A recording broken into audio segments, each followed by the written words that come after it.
against Toledo, and a live look at the Yell Like Hell pep rally on College Green. Newswatch starts right now.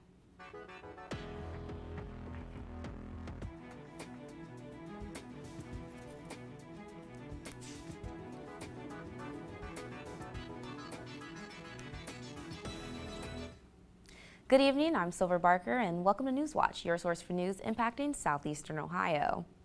It's homecoming week here at Ohio University, and if you're taking a look live outside, the Scripps Amphitheater, where the Yell Like Hell pep rally is happening now. Forecaster Emily Dietz is here with us on what conditions are looking like out there.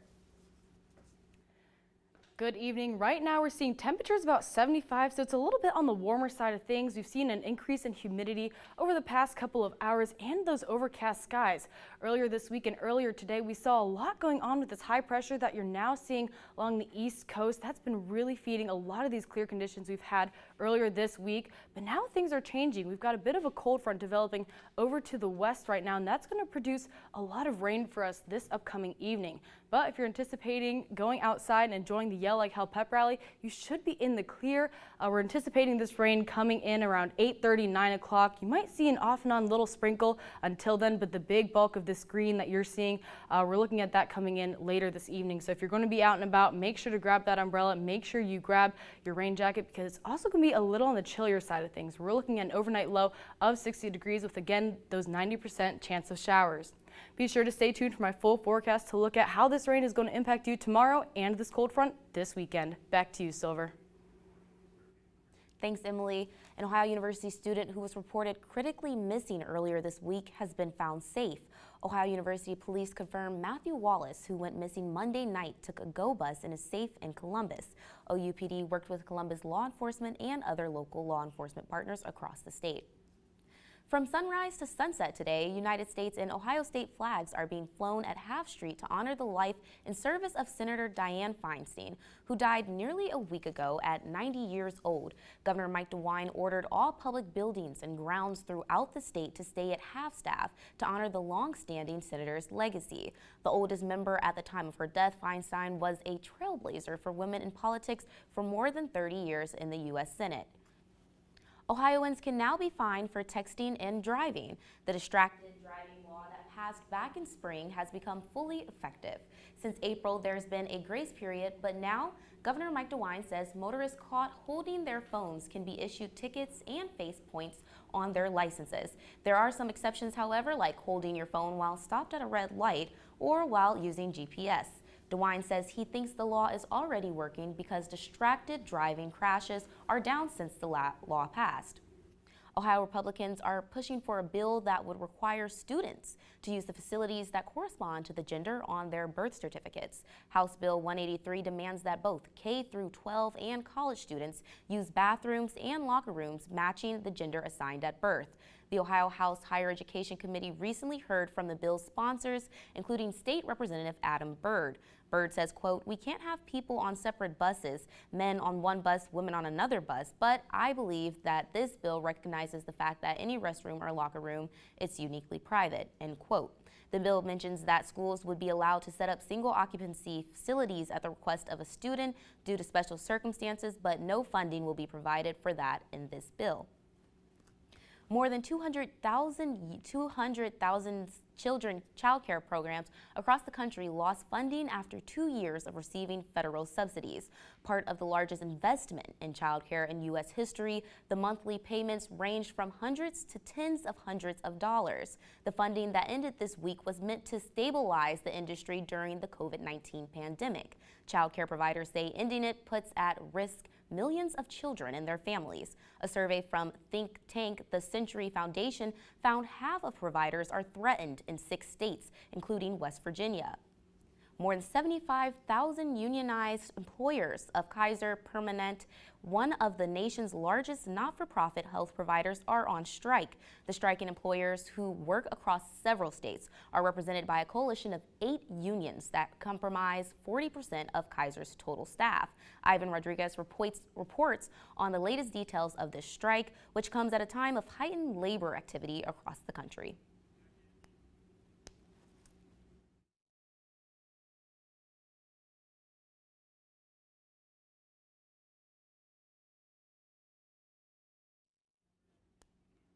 As you can see, workers are on the picket lines across the country fighting for better pay and benefits, particularly in a state with the cost of living like California, where most of the 75,000 striking Kaiser Permanente workers walked off the job Wednesday.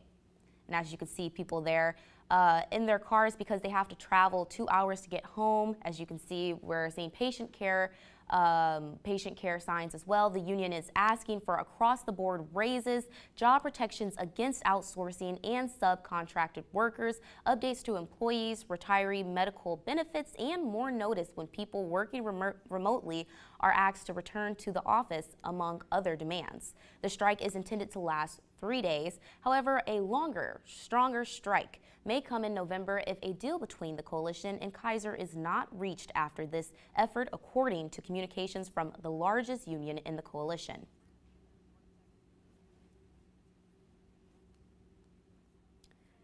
At a time of thousands of nurses are on strike to protest staffing shortages, many nursing schools are not able to accept hundreds of new students.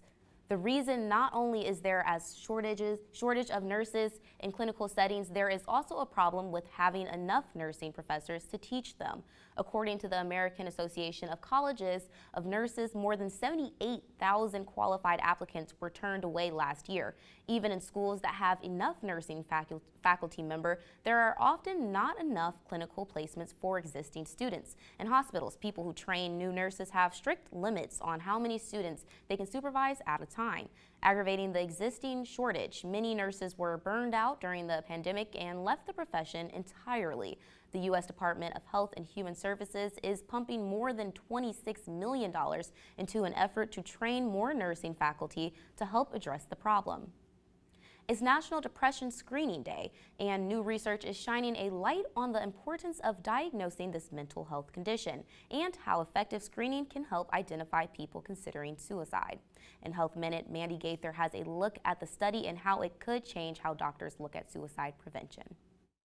It's one of the leading causes of death in the U.S. More people died from suicide last year than any other year on record, according to provisional data. One of the key aspects of preventing suicide is being able to identify individuals who are most vulnerable to attempting suicide. That's why Craig Bryan and his colleagues at the Ohio State College of Medicine and Wesleyan University started studying patient screening methods at primary care clinics. The researchers believe traditional screening for suicidal thoughts would be most effective at identifying which patients were most likely to attempt suicide.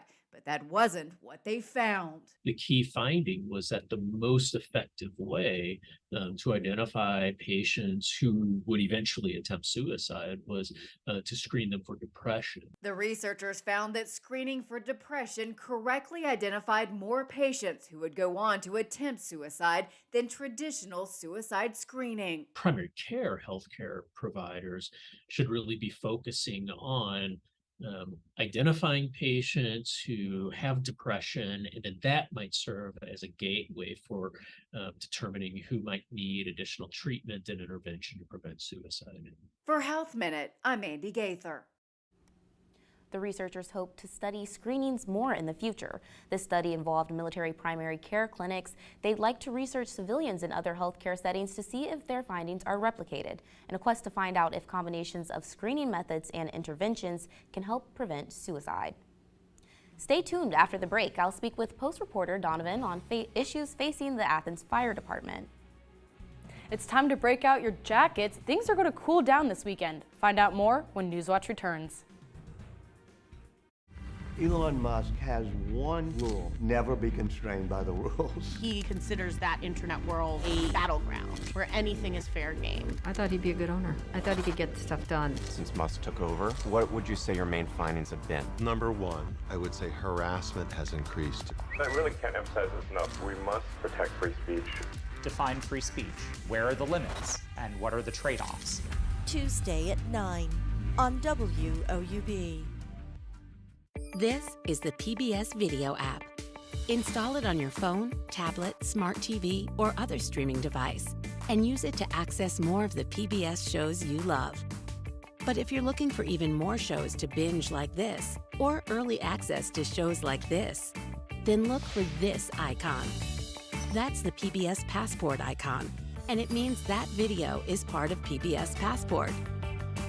Passport is our way of saying thank you to our station members. Donate to your local PBS station today, and one of the member benefits you'll receive is PBS Passport, which offers extended access to a growing library of new and favorite PBS programs. You can support your station and your community by becoming a member today. Visit pbs.org/getpassport for details. Watch PBS Passport anytime on any screen, wherever you stream. It's your ticket to the best of PBS. It's not easy to do what we do. Every skeleton we find adds more knowledge of this system of repression.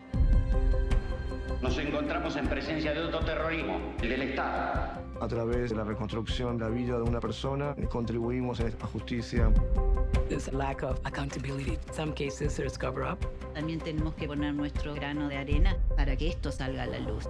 Monday at 10 on WOUB.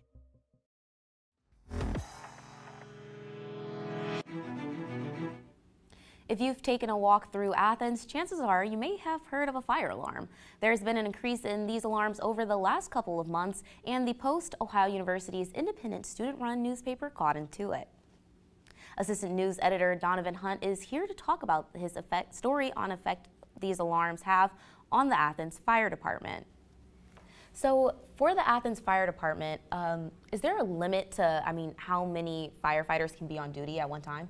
There's not. So when I was talking with Chief Reimer on this report, Chief of the Athens Fire Department, he shared with me that their staffing has remained the same since the 70s. And the limit has not been necessarily that there's a law.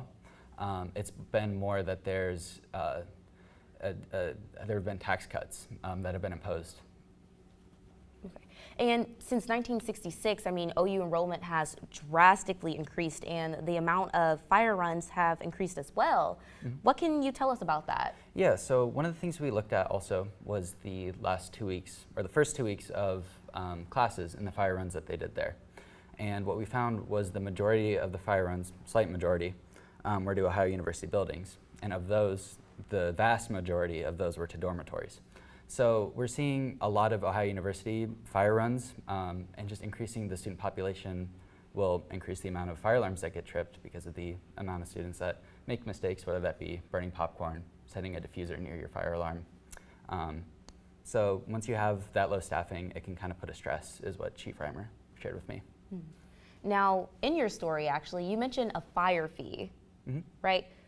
What is a fire fee? Yeah, so there's a fire fee. It's an effort being pushed out by the Undergraduate Student Senate. Dan Gordillo is the main contributor towards that.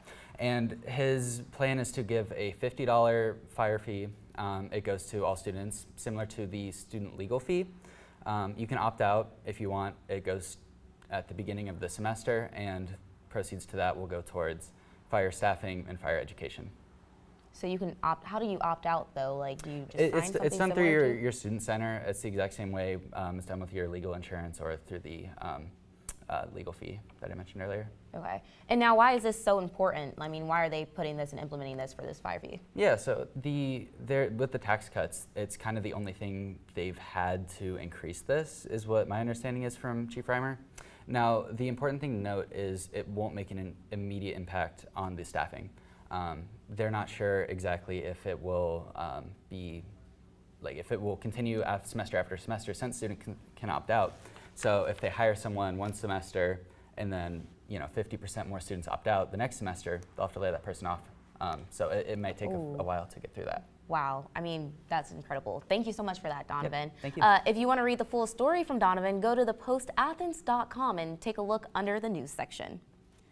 Today could be the last hot day of 2023 in our region. Emily, how does today compare to the upcoming week?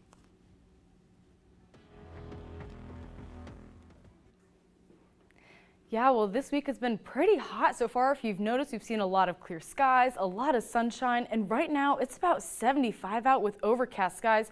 Not too much of a breeze. We've also seen that humidity increase as well, and that is largely due to some high pressure that's been sitting over our area for quite a while now.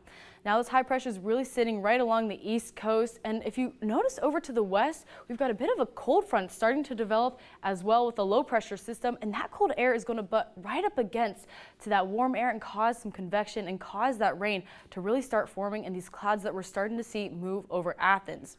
Now with this cold weather, we're seeing temperatures right now in the 70s, even into the 80s, but if we take a look at what's going on in the northern Midwest area, if we take a look at what's going on in the northern Midwest area, we see those temperatures around the 50s and into the 60s as well, and that's what we can expect going on into this weekend. So tonight we'll see an overnight low of 60 degrees with a 90% chance of showers tonight. That's going to be starting around 7, 8 o'clock. That's going to be starting around 7 or 8 o'clock with those 90% chance of showers. We're not anticipating any thunder or lightning really to happen with that either. But here's a good look at our live radar of what's coming up this weekend. What's coming up tonight. So we're seeing this rain start to come in here around 8:30, 9 o'clock, and it's going to start leaving the area around 9 o'clock tomorrow morning. So if you have any sporting games to tend to tonight, still you may want to grab that raincoat, you may want to grab that umbrella because things are going to be a little bit wet and even a little bit chilly as well. But tomorrow morning, things are just going to be cloudy after 9 o'clock. We're anticipating a high of about 74 and an overnight low of 42. That's going to happen due to that rain-cooled air and a lot of the clouds that we're starting to see not allowing a lot of that sun to really come in and warm things up like we've been used to this past week. We're also going to see that 50% chance of showers mainly starting in the early morning times. Now tomorrow we're also going to see this cold front really start to pass through, and that's going to help cool things down into those really chilly 60 fall-like temperatures that I know I'm really looking forward to. I don't know if you are as well. We've got this cold front moving through with a lot of that rain and cloud coverage associated. Tomorrow night that's still going to hang around a little bit. We're not anticipating any rain, but really just a lot of cloud coverage, and that's really where our cold weather is going to get set in.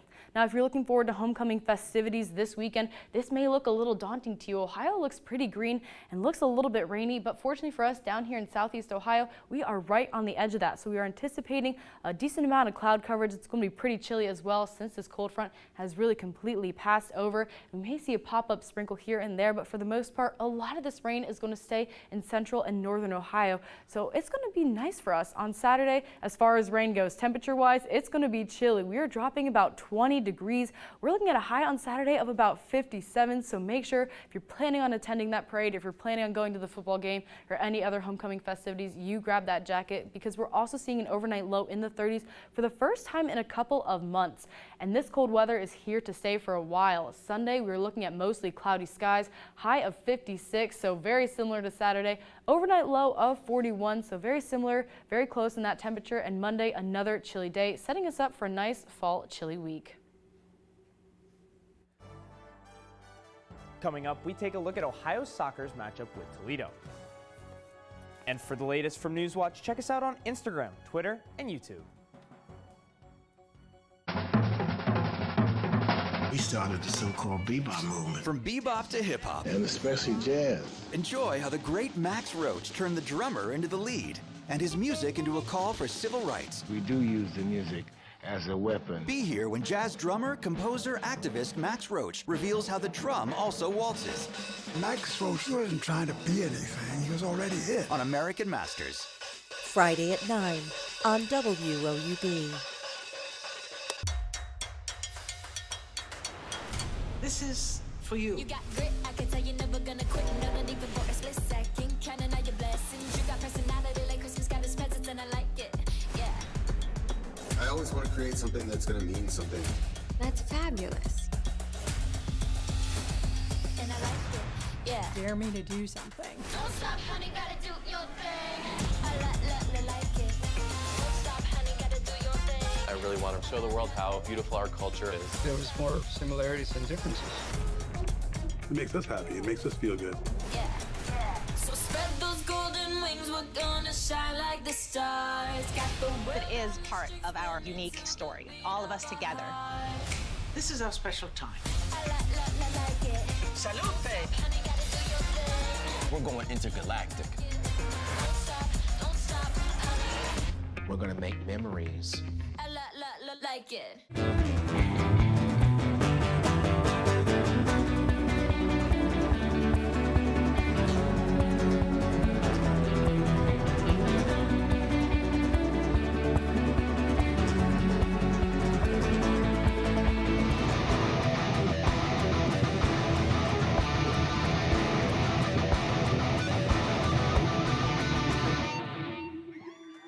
Saturday at 10 on WOUB.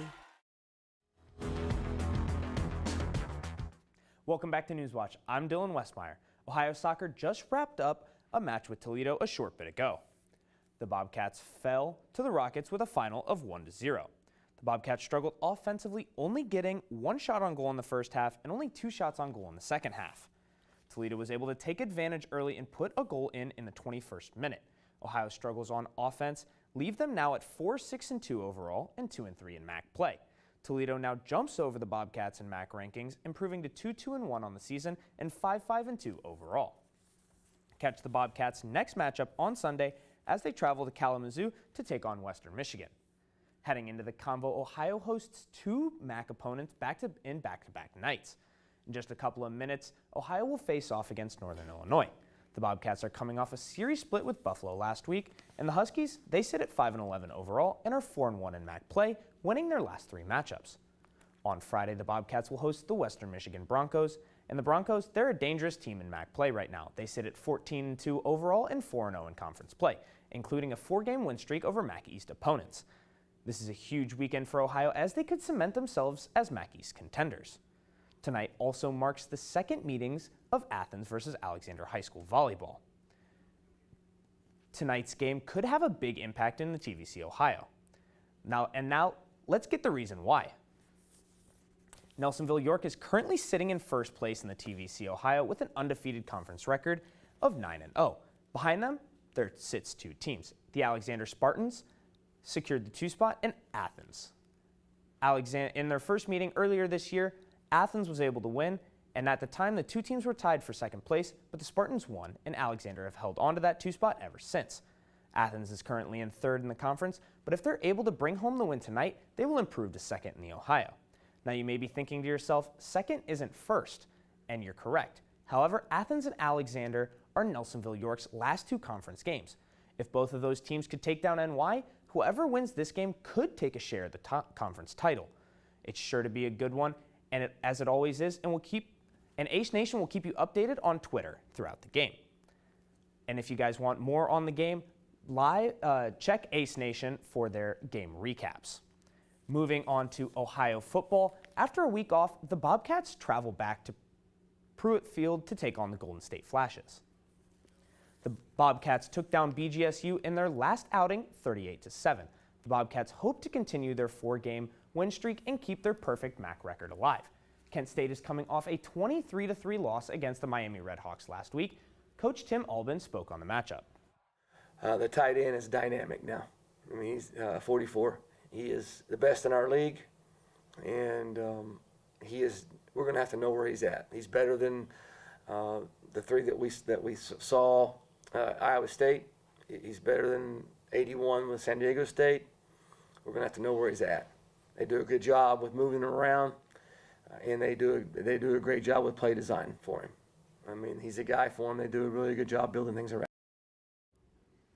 Yeah, Silver. So I'm super excited for this homecoming game. I know I've got a little extra in it as a 110 alum. I get to march in the parade on Saturday, march in the game on Saturday. I'm super excited. Oh yeah, I'm pumped. I mean, like, this is my last homecoming, so I'm like, yay! So like, I'm really excited for this as well. So thank you so much for all of that info. I look forward to their game. And when we come back, as you can see on ring competition, it looks like we have something to give you for news on ring cameras and ring competition, and we'll get that to you later. But here's a look at what's coming up tonight on your public television station.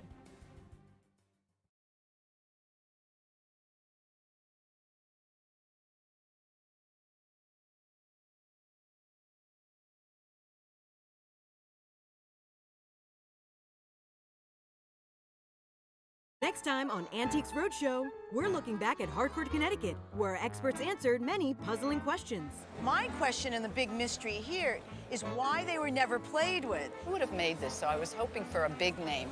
And you know what? I got a great name. Do you know where the quotation is from? What did they reveal? And have these items held their value since 2008? Find out next time on Antiques Roadshow, Vintage Hartford, Hour 2. Monday at 8 on WOUB. The Cartober fundraising drive is on. Help give back this month by donating your used car, truck, RV, or boat to our station. Donating is easy and it's tax deductible. Just call this toll-free number, schedule your free pickup, we'll tow it and give you a donation receipt. Can't donate a car? Spread the word by telling your friends or family and using the hashtag Cartober2023. Learn more by calling this toll-free number or visiting us online. The clock is winding down as teams gear up for playoff prep, and we cannot wait for it. But our coverage doesn't just stay on the grass. Fan-based frenzy begins this week with our first 36 schools going head-to-head to determine who moves on as a better student section. Make sure to check our Instagram page to cast your vote. And for our game of the week, two SVC powerhouses clash. It's Zane Trace and Udioto. Tune in to see all of the action on Friday night at 11:30 p.m. on WOUB. And remember, there's nothing better than Friday nights and gridiron glory.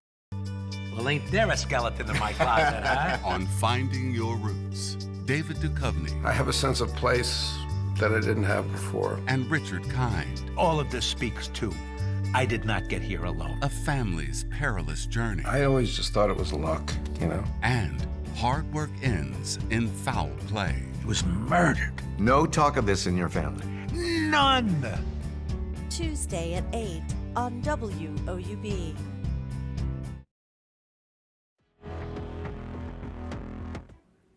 Good evening. Tonight we're anticipating another warm night, an overnight low about 60 degrees with a 90% chance of showers starting around 8 p.m., 9 p.m. depending on where you are in southeast Ohio. We've got a lot of rain over in western Ohio right now, but that is moving over towards the east. You can see a lot of that cloud coverage, a lot of that rain really building up, but luckily for you, by 9 a.m., 10 a.m. tomorrow, if you have any early morning sporting events or late evening tomorrow, we'll just be seeing some cloud coverage and that rain should stop. So this evening will be a rainy one, so if you're planning on going out at all, make sure you bring that rain jacket and that umbrella.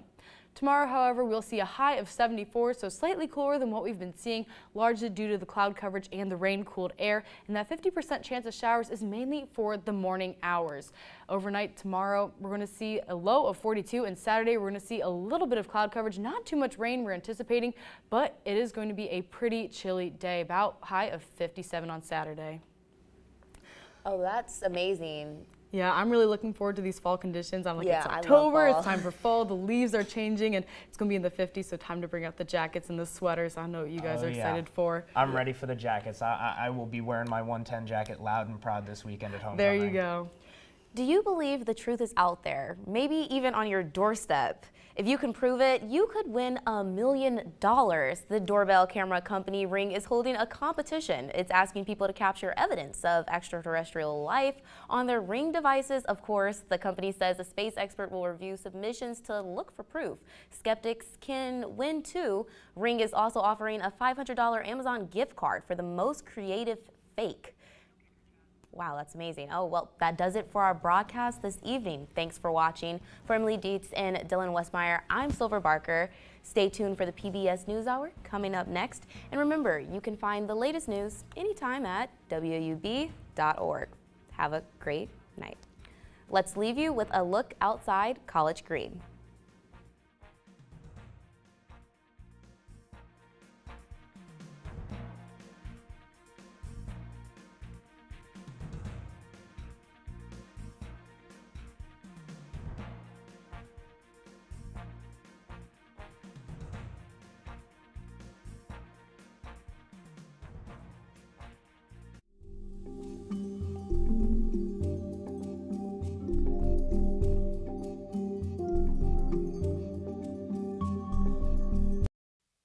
Support for PBS NewsHour is proudly provided